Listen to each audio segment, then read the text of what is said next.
Hello and welcome back to Mr. Fernandez Algebra. Today we are writing a function rule. Now what are we actually doing? What we are doing is we are writing an equation with two variables, alright, that can be used to complete a table or even evaluate a function with different inputs. Okay, so a lot of times we can use a graph in the future to do this, but if we don't have the graph, it's pointless to almost graph it and then try and evaluate the function. So what we do is we write a rule. Now to do this, the one thing we want to do is we want to find what operations can be performed, to X to get the output f of X. Okay, what can we do to X to get that? Now with this you can use operations such as multiplication, we'll start with addition, multiplication,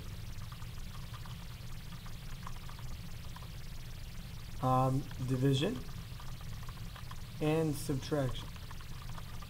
And you can even use exponents too. Okay, but the one thing you need to know is some of them you may use more than one operation. Now this isn't going to be the easiest thing to do at first. We're probably going to have a little trouble with it, but the more practice you get it, the more practice you do, the easier it will get. Okay, so keep that in mind. Now, looking at the first example here. Okay. Oops, let me fix the formatting here. Alright, the first example. We have this table of values, and we want to write a function rule. And again, when we write the function rule, we want to write f of x equals, say, mx plus b. We want to write it in a form of some operation being performed on x in order to get f of x. So when we look at letter A, what can we do to 1, 2, 3, 4 to get the outputs 5, 6, 7, 8? Well, what I like to do is start with, seeing if adding something works, or if subtracting something, or multiplying or dividing. I like to go through each operation independently. So from 1 to 5, we go up 4. So we add 4. From 2 to 6, what happens? We go up 4. Oh wow, this is working out real nice. So from 3 to 7, look at that, we went up 4. And from 4 to 8, we went up 4. So what are we doing to these x values to get our output? We are adding 4 each time. But since our input value is going to be different each time, we want to continue using the variable x. So we say our output value f of x is going to equal our x value. What did we do to the x value each time to get our corresponding output? Well, we added 4. And this would be the function rule for that table of values. Okay, so again, what are we doing to the x value to get f of x? Are we adding something, subtracting, multiplying, dividing, and so on? So we look at B. Now, if I look at B, 0. Did I add anything to get 0? No. Alright, from 3 to 9, I could add 6. 6 to 36, I'd add 30. Are we adding the same amount each time here? No. Then I'll ask if I can subtract. Well, if I subtract 3 and 9, or what can I subtract, from 3 to get 9? It doesn't make sense to subtract. Multiplying. I can multiply 3 by 3 to get 9, but can I multiply 6 by 3 to get 36? No. And then I'll divide. Division really doesn't work. 3 divided by anything going to give me 9? No. Alright, not an easy number. So what I look is my exponents too. can I raise 0 to some power? Say 2. 0 to the second power is 0. We'll see if it works for the next one. 3 to the second power. Is that going to give me 9? We're happy so far. 6 to the second power. Is that going to give me 36? Yes. And 9 to the second power. Is it going to give me 81? Yes. So the function rule for this table is f of x equals, what am I doing to the x value each time? I'm raising it to the second power. And that there would be the function rule. Letter C. It's going to get a little more complicated here. Because can I add anything to these x values to get the corresponding y values? Alright, or f of x values.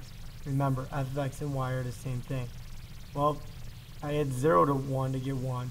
If I add 0 to 4, do I get 7? No. So you're not adding. If I subtract, subtraction doesn't make sense. I'll multiply. 1 times 1 would give me 1. Does 4 times 1 give me 7? No.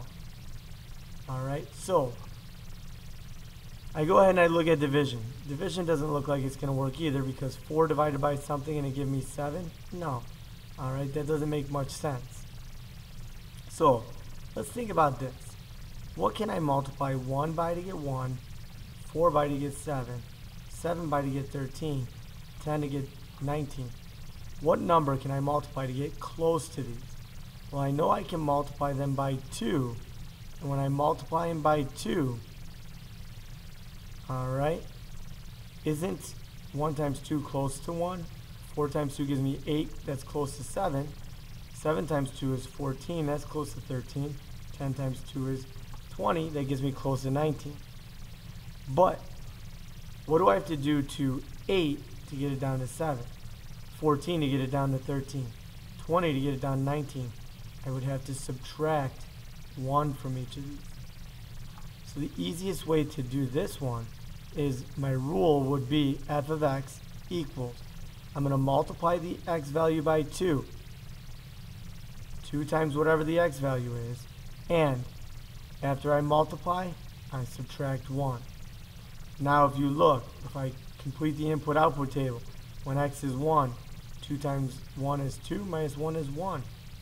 2 times 4 is 8, minus 1 is 7. If I input 7, 2 times 7 is 14, minus 1 is 13. That is the function rule that will give me that table of values. Next, we want to write a function rule. Here's where it benefits us. If I want to evaluate f of 5, sometimes it's hard to recognize from the table of values the pattern that's going on. So if we can write a function rule, right, then we can evaluate f of 5. So, again, this is the same exact table up from above. We already came up with a function rule is f of x equals 2x minus 1. Well, now that we have the function rule, can't we just go ahead and evaluate f of 5 is going to be 2 times 5 minus 1, which is 9. Okay? So these function rules are going to be a little uncomfortable, but you kind of have to find the pattern of what am I multiplying by, adding, subtracting, am I using a combination? Try to put combinations together to try and figure it out.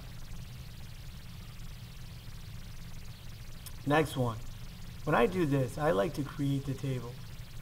Meaning, you know this is your x-axis, and you know this is your y-axis, or f of x.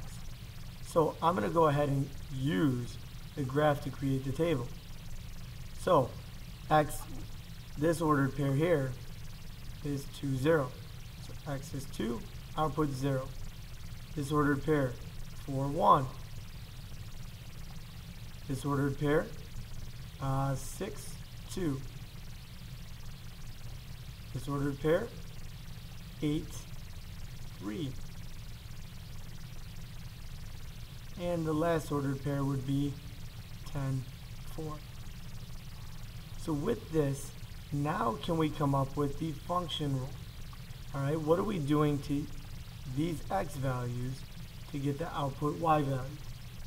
Well, if you think about it, can you multiply? If I do, say, 2 times 1, I get 2. Nah. If I add something, it doesn't really work. multiplying, what can I multiply 4 by to get close to 1? Not much. 6, same thing. 8, same thing. But if I divide 2 by some number, can I get close to 0? 2 divided by 2 is 1. Alright. 4 divided by 2 is going to give me 2. That's close to 1. 6 divided by 2 is 3. That's close to 2. 8 divided by 2 is going to give me 4. That's close to 3. So right away, if we start this function off with, the x value divided by 2, if I divide these by 2, right? Now that would give me 1. What do I have to do to 1 to get 0? What do I have to do to 2 to get 1? What do I have to do to 3 to get 2? If you notice, I can go ahead and subtract 1. And that would be my function rule. In the next unit, we learn an easier way to do this. But this is just a way of getting used to writing function rules by recognizing patterns. Okay? Now, on the back side of the notes, if you notice we have word problems. Don't be scared of these word problems. This is all stuff that you're used to, but now we're putting it in an equation form.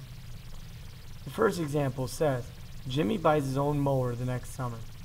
He charges the customer $7.50 for each hour, in addition to a set fee of $10 to use his mower. This set fee is a one-time fee each day he comes out. So he gets paid by the hour. So here, your input value is going to be this is basically your x value, this is your y. But notice how it's in time for hours and pay. Let's use h is our variable for hours. P is going to be our variable that represents his pay. So we're going to write a function for his pay. His total pay P with respect to the input value h. So I'm inputting his hours to get his total P, our pay. So now, how do I write the function? Well, he gets $7.50 for each hour. Anytime you see each or per, you're going to multiply. So you're going to do 7.5 times h. That'll give you the amount he makes hourly. But he has that set fee of $10. So what do I do with that fee? I go ahead and I add that one-time fee. So the function we would use to represent his pay would be his pay with the input hours is going to be 7.5h plus 10. Now we can use this function rule to fill out the table. So P of 1, that would be $7.50 times 1 hour plus 10. And when you evaluate that, you would get, what is that, $17.50? Then, when you evaluate P of 2, alright, P of 2 would equal $7.50 times 2 plus 10, which gives you $25. P of 3, right, would be $7.50 times 3 plus 10, which would give you, what is that, $32.50. And we can go ahead and do the same thing, fill out the table doing the same thing for 4 and 5 hours. Now, we're just going to write the function rules for the next one. Okay, so Bookworld is promising a $5 rebate to all customers who purchase 2 or more of last season's book. The books average $8 in price. Alright, assume the books are tax-free. Fill in the following table to estimate the price of the books. Well, if we fill the table out, that might help us with our function rule, but let's try and figure it out without doing it. We know our input value is the number of books. We're going to call that B. We know our price is going to be P. So our total price with an input that represents the number of books is going to equal, right, $8 per book. So you would take 8 and the number of books you purchase to get the total cost. But if we buy 2 or more, right, we get a rebate of $5. So we would go ahead and subtract 5. Now that's only if we buy 2 or more books. So we have to keep that in mind. Well, now we can use this function rule to find the cost of purchasing 2 books, 3 books, 4 books,